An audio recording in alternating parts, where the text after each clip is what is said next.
O desejado de todas as nações. Capítulo 78. O Calvário. E quando chegaram ao lugar chamado A Caveira, ali o crucificaram. Para santificar o povo pelo seu próprio sangue, Cristo padeceu fora da porta. Pela transgressão da lei divina, Adão e Eva foram banidos do Éden. Cristo, nosso substituto, devia sofrer fora dos limites de Jerusalém. Ele morreu fora da porta, onde eram executados malfeitores e homicidas. Plenas de sentido são as palavras: Cristo nos resgatou da maldição da lei, fazendo-se maldição por nós. Uma vasta multidão seguiu Jesus do tribunal ao Calvário. As novas de sua condenação se espalharam por toda Jerusalém, e gente de todas as classes e de todas as categorias afluíam ao lugar da crucifixão.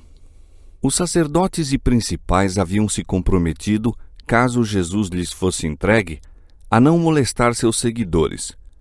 E os discípulos da cidade e dos arredores uniram-se à multidão que acompanhava o Salvador. Ao passar Jesus à porta do pátio de Pilatos, a cruz preparada para Barrabás foi-lhe deposta nos feridos, sangrentos ombros. 2 companheiros de Barrabás deviam sofrer a morte ao mesmo tempo que Jesus, e sobre eles também foi posta a cruz. A carga do Salvador era demasiado pesada para o estado de fraqueza e sofrimento em que se achava. Desde a ceia pascual com os discípulos, não tomara ele nenhum alimento, nem bebera. Angustiara-se no jardim do Getsêmani em conflito com as forças satânicas, suportara a agonia da traição e vira os discípulos abandonarem-no e fugir. Fora levado a Anás, depois a Caifás e em seguida a Pilatos. De Pilatos fora mandado a Herodes e reenviado a Pilatos. De um insulto para outro, de uma a outra zombaria, 2 vezes torturado por açoites, toda aquela noite fora uma sucessão de cenas de molde a provar até ao máximo uma alma de homem. Cristo não fracassara. Não proferira palavra alguma que não visasse a glória de Deus.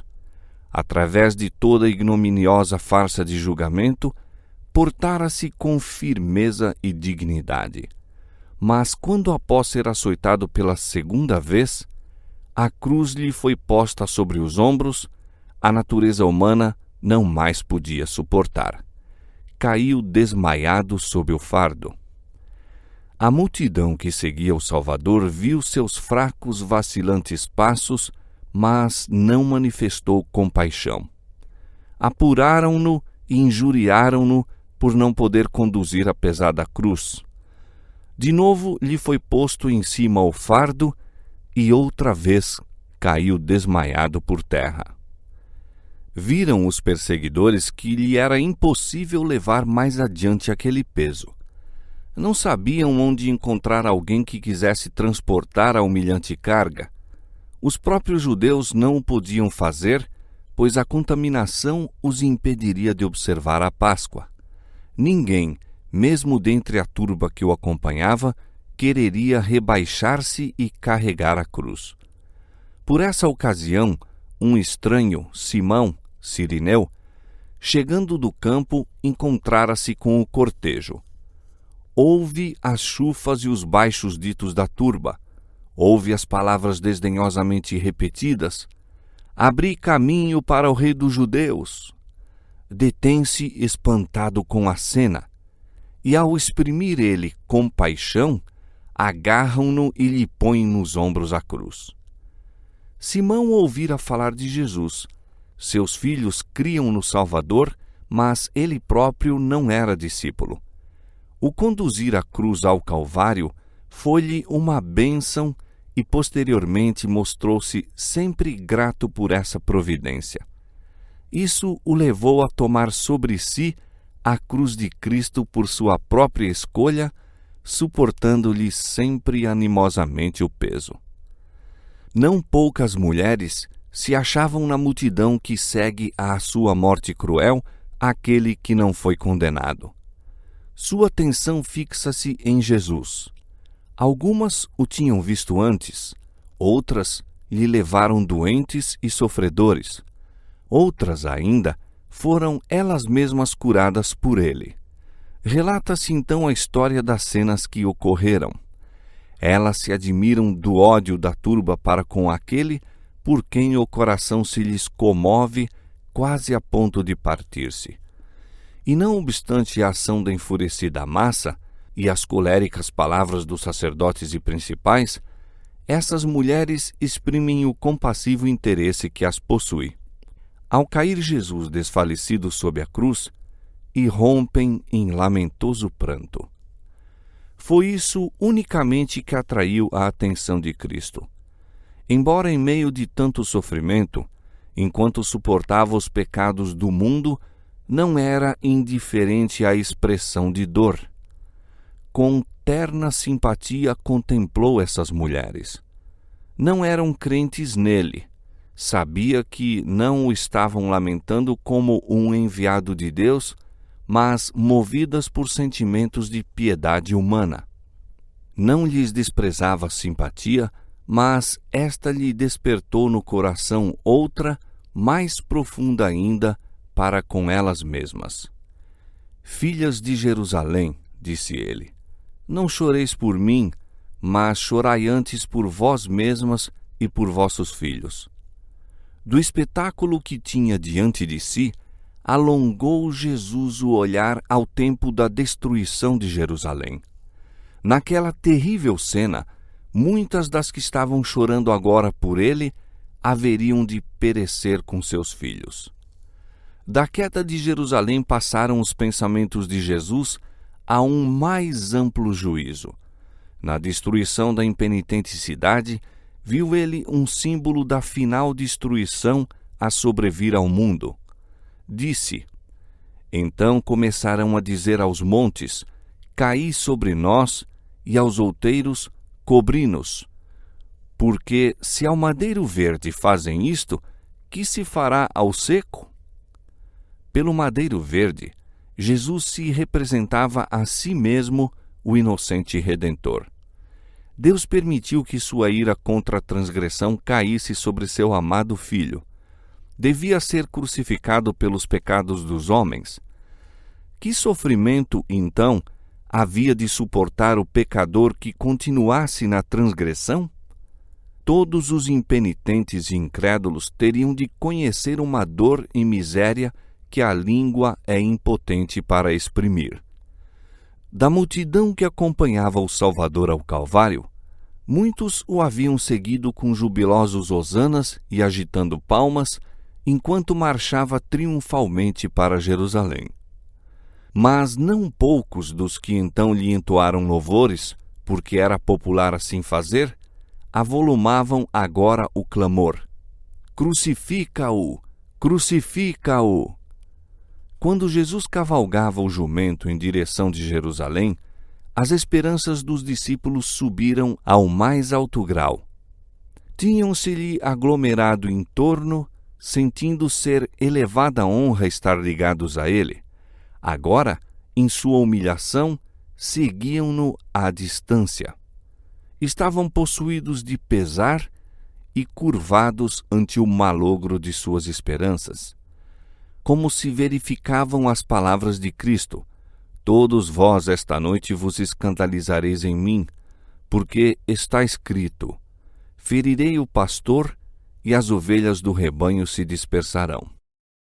Chegando ao lugar da execução, os presos foram ligados ao instrumento da tortura. Os dois ladrões lutaram às mãos dos que os puseram na cruz. Jesus, porém, nenhuma resistência opôs. A mãe de Jesus, apoiada por João, o discípulo amado, seguira seu filho ao Calvário.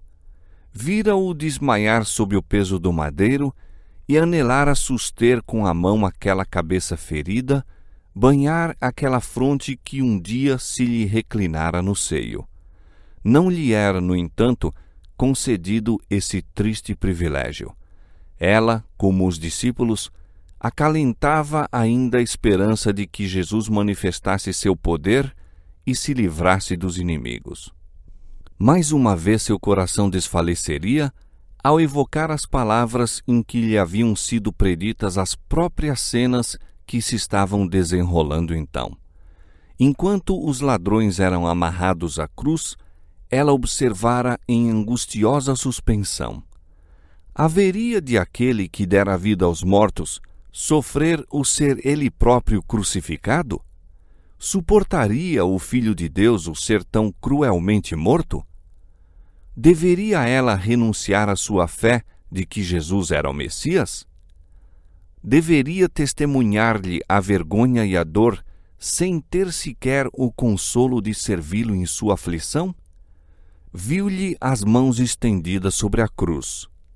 Foram trazidos o martelo e os pregos, e, ao serem estes cravados na tenra carne, os discípulos, fundamente comovidos, levaram da cruel cena o corpo desfalecido da mãe de Jesus. O Salvador não murmurou uma queixa. O rosto permaneceu-lhe calmo e sereno, mas grandes gotas de suor borbulhavam-lhe na fronte. Nenhuma mão piedosa a enxugar-lhe do rosto o suor da morte, nem palavras de simpatia e inabalável fidelidade para lhe confortar o coração humano. Enquanto os soldados executavam a terrível obra, Jesus orava pelos inimigos. Pai, perdoa-lhes porque não sabem o que fazem. Seu pensamento passou da dor própria ao pecado dos que o perseguiam e à terrível retribuição que lhes caberia. Nenhuma maldição invocou sobre os soldados que o estavam tratando tão rudemente. Nenhuma vingança pediu contra os sacerdotes e príncipes que contemplavam com maligna satisfação o cumprimento de seu desígnio. Cristo se apiedou deles em sua ignorância e culpa. Só exalou uma súplica por seu perdão, porque não sabem o que fazem. Soubessem eles que estavam torturando aquele que viera salvar da eterna ruína a raça pecadora, e ter-se-iam possuído de remorso e horror. Sua ignorância, porém, não lhes tirava a culpa, pois era seu privilégio conhecer e aceitar a Jesus como seu Salvador. Alguns deles veriam ainda o seu pecado e arrepender-se-iam e se converteriam. Alguns, por sua impenitência, tornariam a seu respeito uma impossibilidade o deferimento da súplica de Jesus.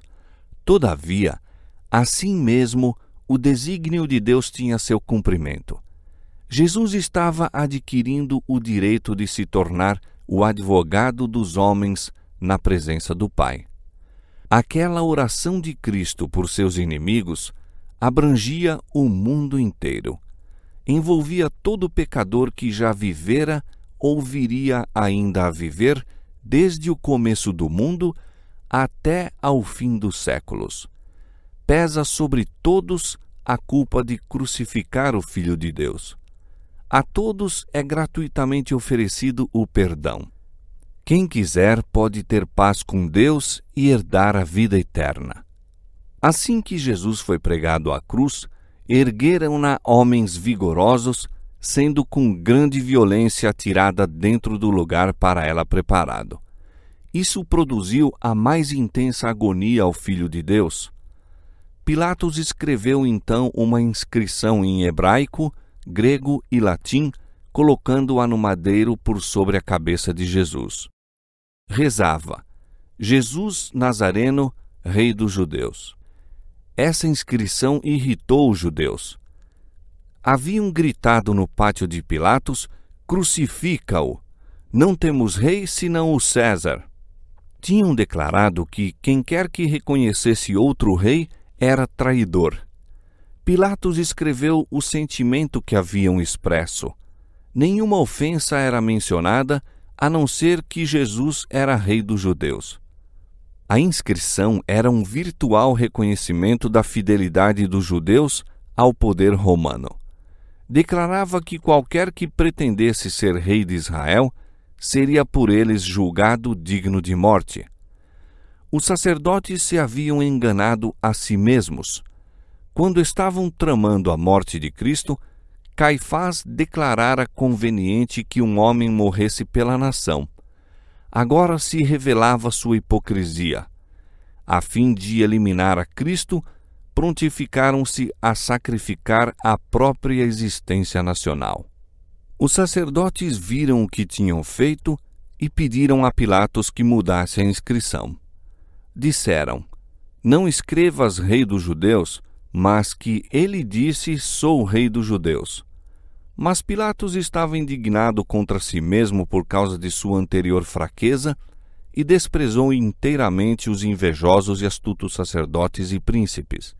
Respondeu friamente: O que escrevi, escrevi. Um poder mais alto que Pilatos ou os judeus dirigia a colocação daquela inscrição por sobre a cabeça de Jesus. Na providência divina, devia ela despertar reflexão e o exame das Escrituras. O lugar em que Cristo estava crucificado achava-se próximo da cidade. Milhares de pessoas de todas as terras se encontravam em Jerusalém naquele tempo, e a inscrição que declarava Jesus de Nazaré, o Messias, lhe chamaria a atenção. Era uma verdade palpitante, transcrita por mão guiada por Deus.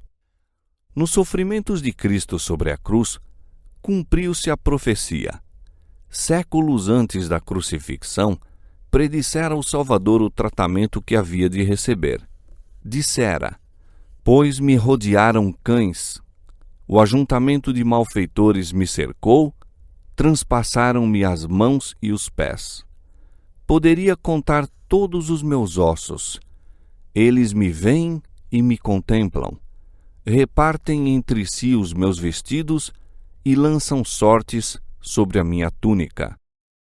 A profecia quanto às suas vestes cumpriu-se sem conselho nem interferência de amigos ou inimigos do crucificado. Aos soldados que o puseram na cruz foram dados os seus vestidos. Cristo ouviu a altercação dos homens enquanto os dividiam entre si. Sua túnica era tecida de alto a baixo, sem costuras, e disseram: Não a rasguemos, mas lancemos sorte sobre ela para ver de quem será. Em outra profecia declarou o Salvador: Afrontas me quebrantam o coração e estou fraquíssimo. Esperei por alguém que tivesse compaixão, mas não houve nenhum. E por consoladores, mas não os achei. Deram-me fel por mantimento, e na minha sede me deram a beber vinagre. Aos que padeciam morte de cruz, era permitido ministrar uma poção entorpecente para amortecer a sensação de dor. Essa foi oferecida a Jesus, mas, havendo-a provado, recusou-a. Não aceitaria nada que lhe obscurecesse a mente. Sua fé devia ater-se firmemente a Deus. Essa era sua única força. Obscurecer a mente era oferecer vantagem a Satanás. Os inimigos de Jesus descarregaram sobre ele sua cólera enquanto pendia da cruz. Sacerdotes, príncipes e escribas uniram-se à turba em zombar do moribundo Salvador. No batismo e na transfiguração, a voz de Deus se fizera ouvir, proclamando Cristo seu Filho. Outra vez, justamente antes de ser Cristo traído, o Pai falara, testificando de sua divindade. Agora, porém, muda permanecia a voz do céu. Nenhum testemunho se ouvia em favor de Cristo. Sozinho sofreu maus tratos e escárnios da parte dos ímpios. Se és filho de Deus, diziam, desce da cruz. Salve-se a si mesmo, se este é o Cristo, o escolhido de Deus. No deserto da tentação, declarara Satanás: Se tu és o Filho de Deus, manda que estas pedras se tornem em pães. Se tu és o Filho de Deus, lança-te daqui abaixo, do pináculo do templo. e Satanás, com seus anjos, em forma humana, achava-se presente ao pé da cruz. O arqui-inimigo e suas hostes cooperavam com os sacerdotes e príncipes. Os mestres do povo haviam estimulado a turba ignorante a pronunciar julgamento contra um homem a quem muitos dentre ela nem sequer tinham visto, até serem solicitados a dar testemunho contra ele. Sacerdotes, príncipes, fariseus e a endurecida plebe coligavam-se num satânico frenesi. Os guias religiosos se uniram a Satanás e a seus anjos, cumpriam-lhes as ordens. Jesus, sofrendo e moribundo, ouvia cada palavra ao declararem os sacerdotes: salvou os outros e não pode salvar-se a si mesmo. O Cristo, o Rei de Israel, desça agora da cruz para que o vejamos e acreditemos. Cristo poderia haver descido da cruz, mas foi porque ele se não salvou a si mesmo que o pecador tem esperança de perdão e favor para com Deus. Em seu escárnio do Salvador, os que professavam ser os expoentes das profecias repetiam as próprias palavras que a inspiração predissera que profeririam nessa ocasião. Em sua cegueira, no entanto, não viam estar cumprindo a profecia. Aqueles que em chacota diziam as palavras: confiou em Deus, livre-o agora, se o ama, porque disse, sou filho de Deus, mal pensavam que seu testemunho havia de ressoar através dos séculos. Mas se bem que proferidas em escárnio, essas palavras levaram homens a investigar as Escrituras como nunca dantes tinham feito. Sábios ouviram, examinaram, ponderaram e oraram.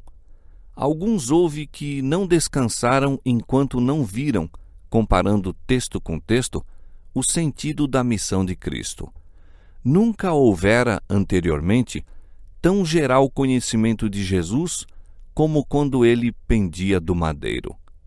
No coração de muitos que contemplavam a cena da crucifixão e ouviram as palavras de Cristo, estava resplandecendo a luz da verdade. A Cristo, em sua agonia na cruz, sobreveio um raio de conforto. Foi a súplica do ladrão arrependido. Ambos os homens que estavam crucificados com Jesus, a princípio o injuriaram, e um deles, sob os sofrimentos, tornara-se cada vez mais desesperado e provocante. Assim não foi, porém, com o companheiro. Este não era um criminoso endurecido. Extraviara-se por más companhias, mas era menos culpado que muitos dos que ali se achavam ao pé da cruz, injuriando o Salvador. Vira e ouvira Jesus e ficara convencido por seus ensinos, mas dele fora desviado pelos sacerdotes e príncipes. Procurando abafar a convicção, imergira mais e mais fundo no pecado, até que foi preso, julgado como criminoso e condenado a morrer na cruz. No tribunal e a caminho para o Calvário, estivera em companhia de Jesus. Ouvira Pilatos declarar: não acho nele crime algum. Notara-lhe o porte divino e seu piedoso perdão aos que o atormentavam. Na cruz, vê os muitos grandes doutores religiosos estenderem desdenhosamente a língua e ridicularizarem o Senhor Jesus. Vê o menear das cabeças, ouve a ultrajante linguagem repetida por seu companheiro de culpa: se tu és o Cristo, salva-te a ti mesmo e a nós. Houve entre os transeuntes muitos a defenderem Jesus. Ouve-os repetindo-lhes as palavras, narrando-lhe as obras. Volve-lhe a convicção de que este é o Cristo. Voltando-se para seu companheiro no crime, diz: tu nem ainda temes a Deus estando na mesma condenação?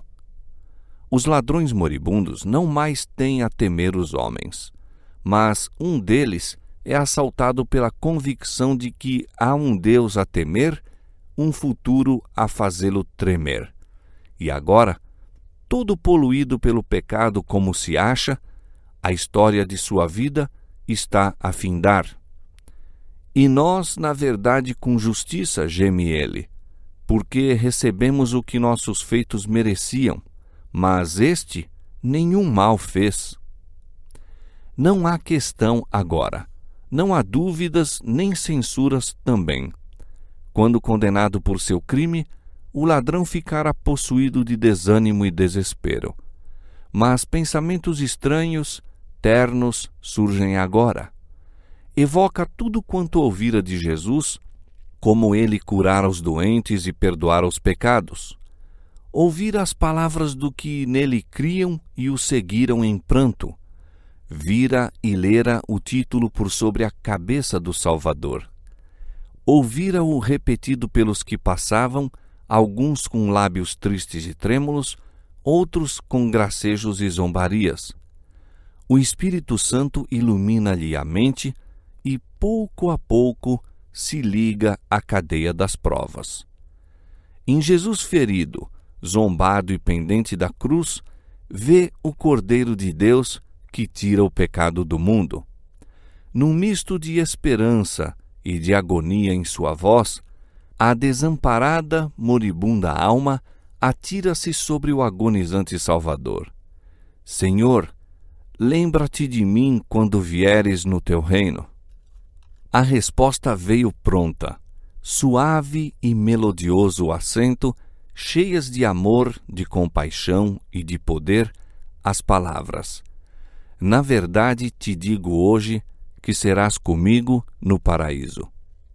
Por longas horas de agonia, injúrias e escárnios caíram aos ouvidos de Jesus. Pendente da cruz, adeja-lhe ainda em volta o som das chufas e maldições.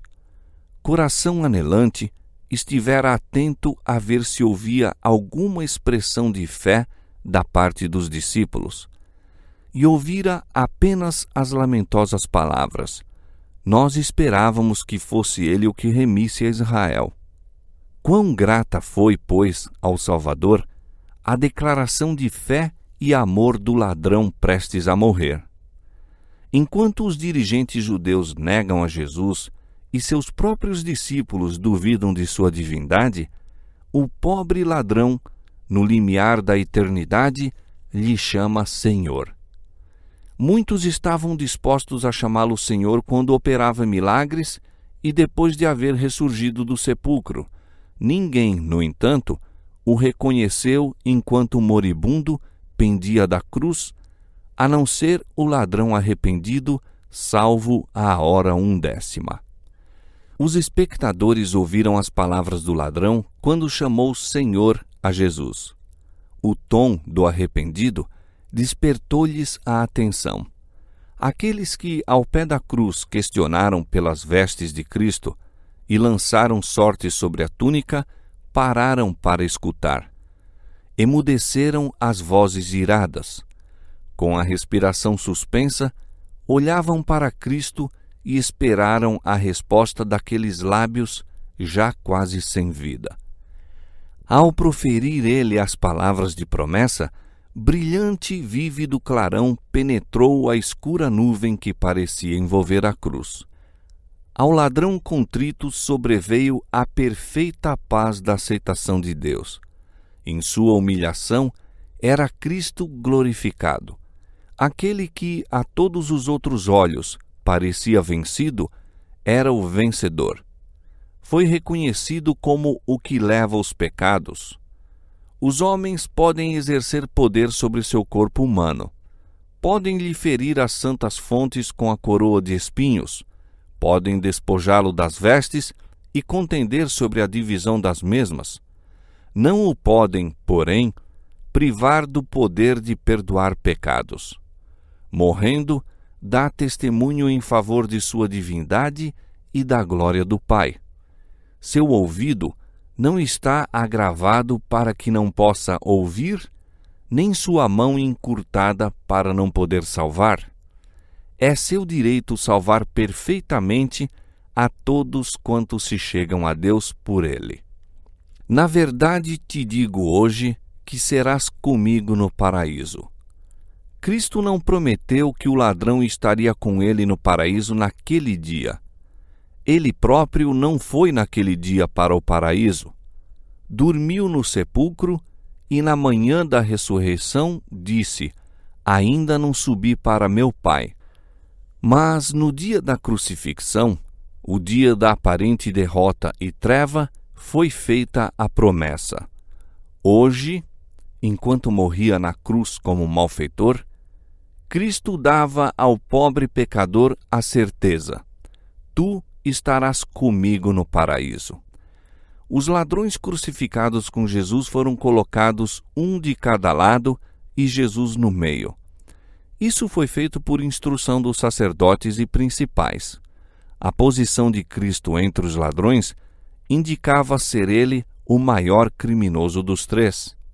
Assim se cumpriu a Escritura: foi contado com os transgressores. A inteira significação de seu ato, porém, não viram os sacerdotes.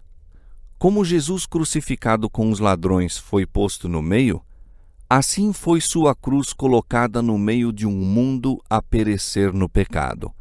E as perdoadoras palavras dirigidas ao ladrão arrependido fizeram fulgir uma luz que brilhará até os remotos cantos da terra.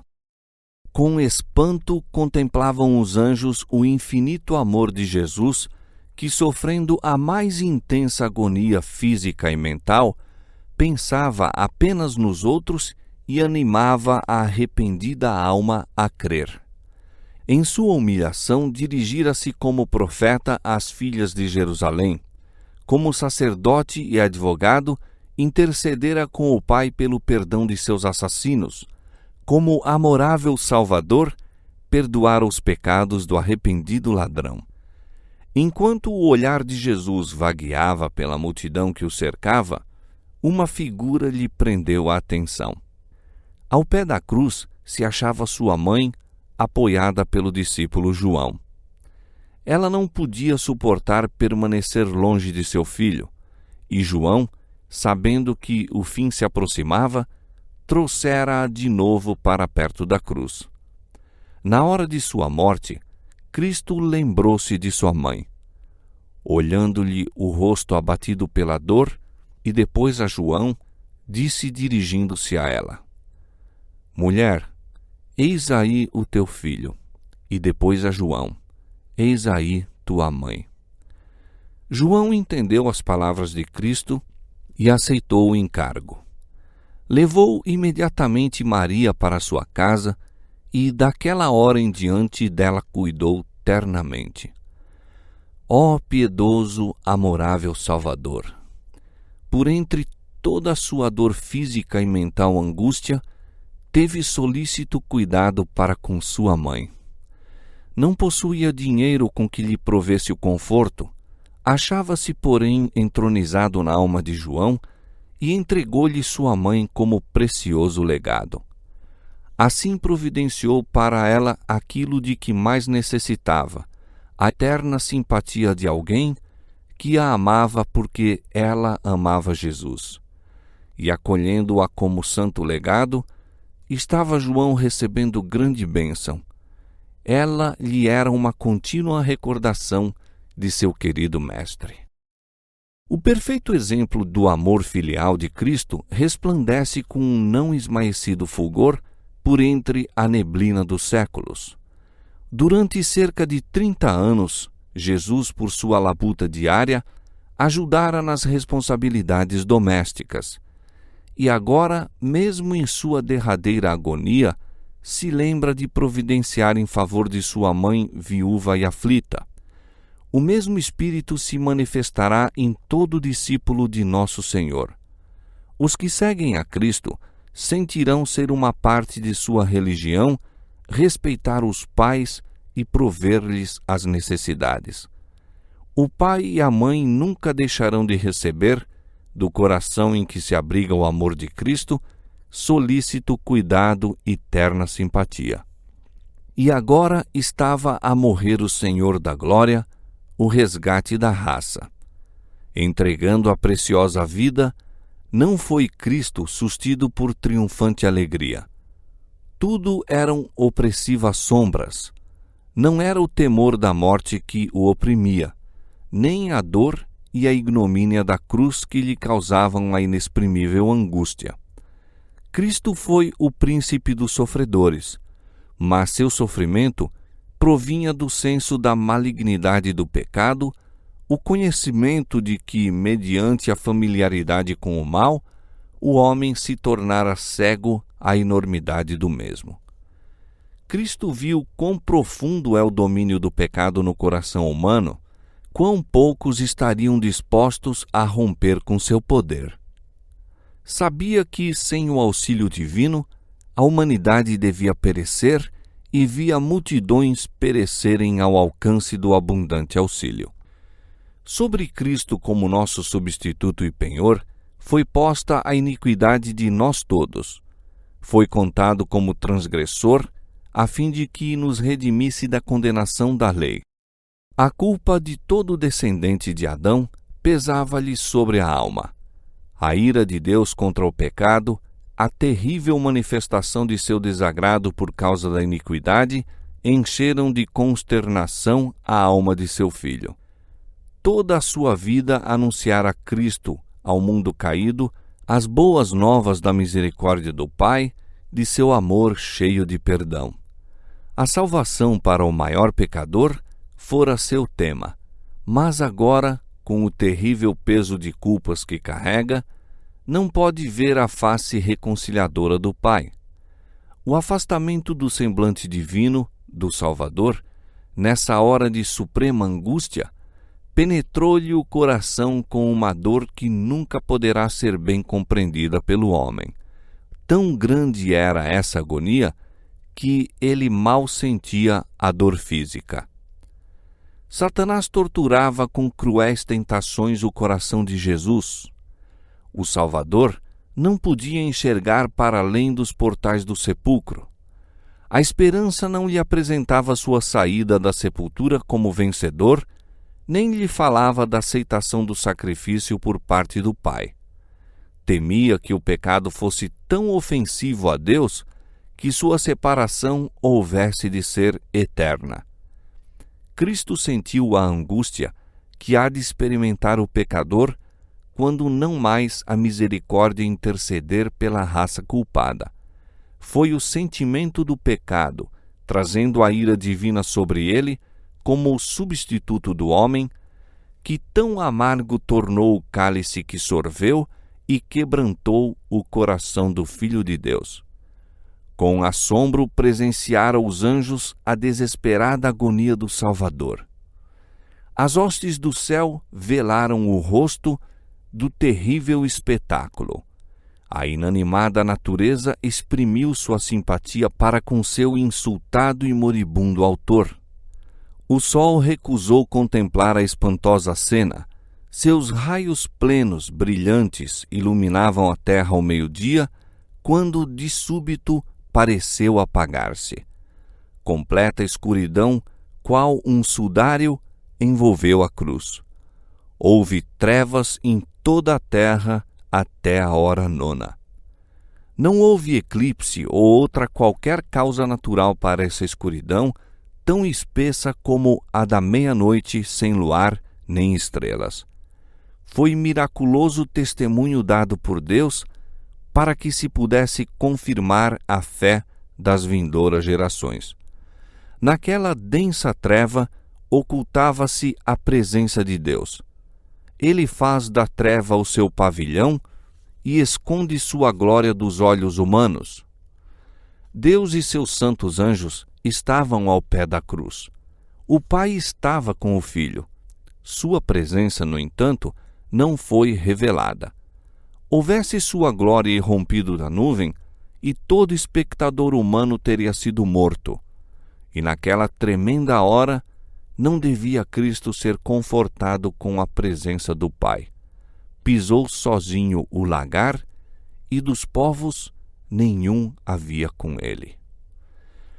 Na espessa escuridão, velou Deus a derradeira agonia humana de seu Filho. Todos quantos viram Cristo em seu sofrimento convenceram-se de sua divindade. aquele rosto, uma vez contemplado pela humanidade, não seria nunca mais esquecido. Como a fisionomia de Caim lhe exprimia a culpa de homicida, assim o semblante de Cristo revelava inocência, serenidade, benevolência, a imagem de Deus. Mas seus acusadores não queriam dar atenção ao cunho celestial. Durante longas horas de agonia, fora Cristo contemplado pela escarnecedora multidão.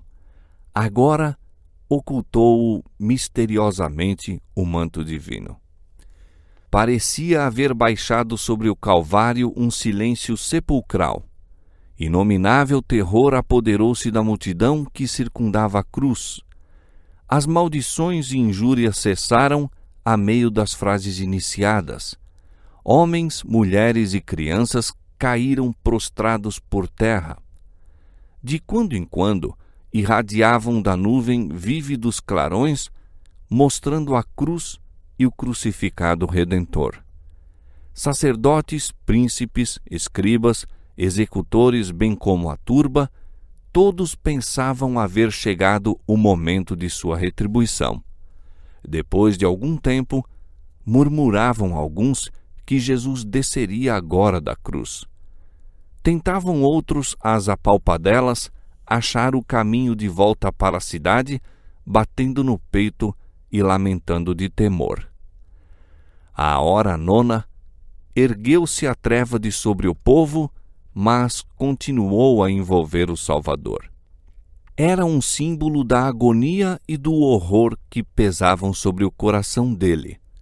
Olho algum podia penetrar a escuridão que rodeava a cruz, e ninguém podia sondar a sombra mais profunda ainda que envolvia a sofredora alma de Cristo.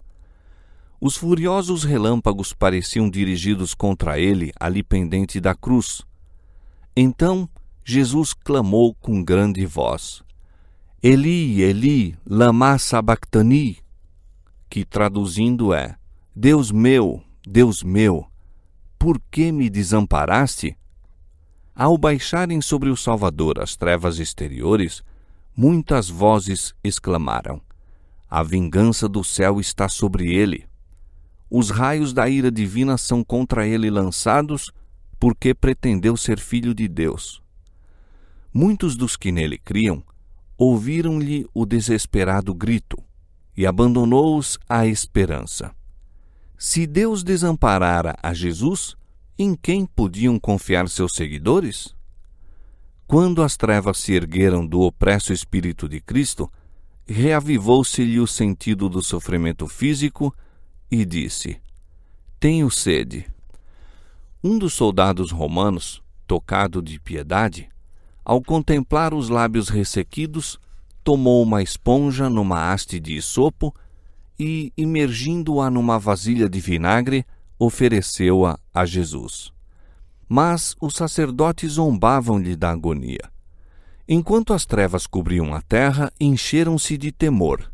Dissipado este, porém, voltou-lhes o medo de que Jesus lhe escapasse ainda. Interpretaram mal suas palavras: Eli, Eli, lama sabachthani. Com acerbo desprezo e escárnio, disseram: Este chama por Elias. Recusaram a última oportunidade de aliviar-lhe os sofrimentos. Deixa, disseram, vejamos se Elias vem livrá-lo. O imaculado Filho de Deus pendia da cruz, a carne lacerada pelos açoites. Aquelas mãos tantas vezes estendidas para abençoar, pregadas ao lenho. Aqueles pés tão incansáveis em serviço de amor, cravados no madeiro. A régia cabeça ferida pela coroa de espinhos. Aqueles trêmulos lábios entreabertos para deixar escapar um grito de dor.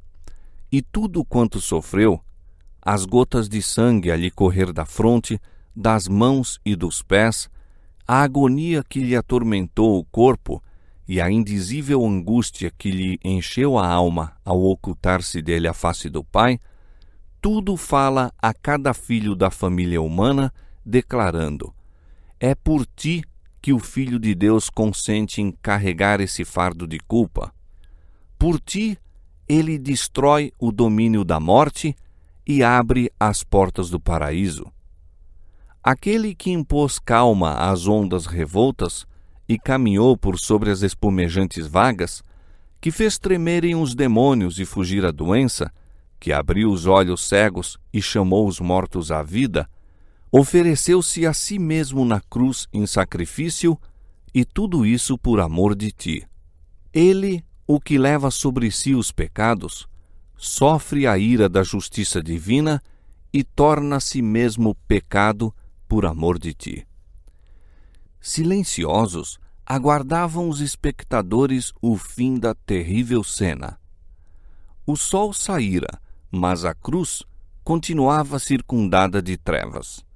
Sacerdotes e príncipes olhavam em direção de Jerusalém, e eis que a espessa nuvem pousara sobre a cidade e as planícies da Judéia.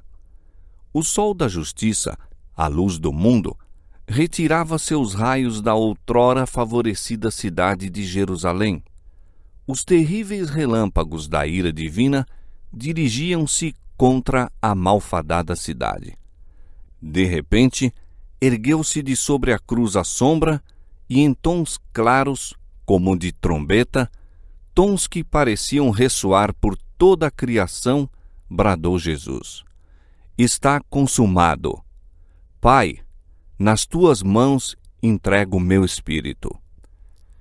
Uma luz envolveu a cruz, e o rosto do Salvador brilhou com a glória semelhante à do sol. Pendendo então a cabeça sobre o peito, expirou.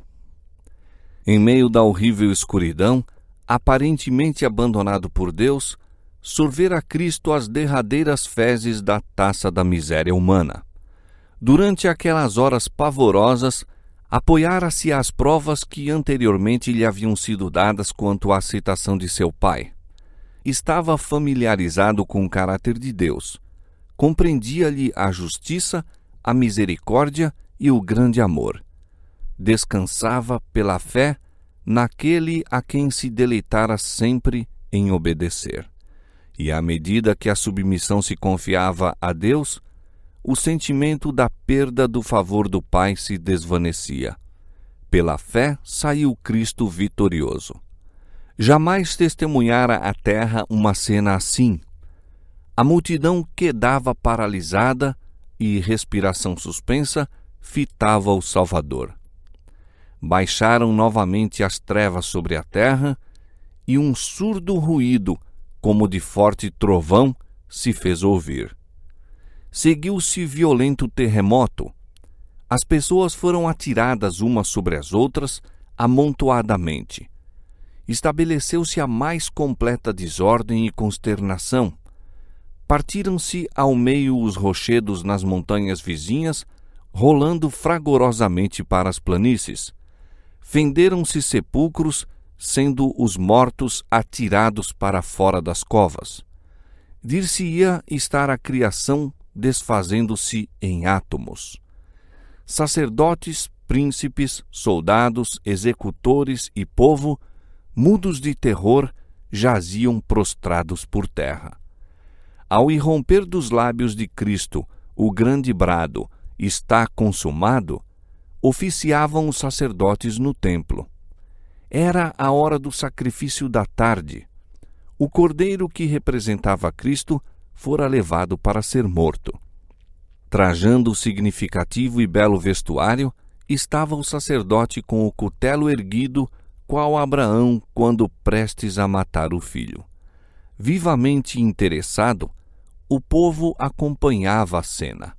Mas eis que a terra treme e vacila, pois o próprio Senhor se aproxima. Com ruído, rompe-se de alto a baixo o véu interior do templo, rasgado por mão invisível, expondo aos olhares da multidão um lugar dantes pleno da presença divina. Ali habitara o Shequiná. Ali manifestara Deus sua glória sobre o propiciatório. Ninguém, senão o sumo sacerdote, jamais erguera o véu que separava esse compartimento do resto do templo. Nele penetrava uma vez por ano para fazer expiação pelos pecados do povo, mas eis que esse véu é rasgado em dois. O Santíssimo do Santuário Terrestre não mais é um lugar sagrado. Tudo é terror e confusão. O sacerdote está para matar a vítima, mas o cutelo cai-lhe da mão paralisada e o cordeiro escapa. O tipo encontra o antítipo por ocasião da morte do Filho de Deus. Foi feito o grande sacrifício. Acha-se aberto o caminho para o Santíssimo. Um novo, vivo caminho está para todos preparado. Não mais necessita a pecadora, aflita humanidade, esperar a chegada do sumo sacerdote. Daí em diante, devia o Salvador oficiar como sacerdote e advogado no céu dos céus. Era como se uma voz viva houvesse dito aos adoradores: agora tem fim todos os sacrifícios e ofertas pelo pecado. O Filho de Deus veio, segundo a sua palavra. Eis aqui venho. No princípio do livro está escrito de mim, para fazer, ó Deus, a tua vontade.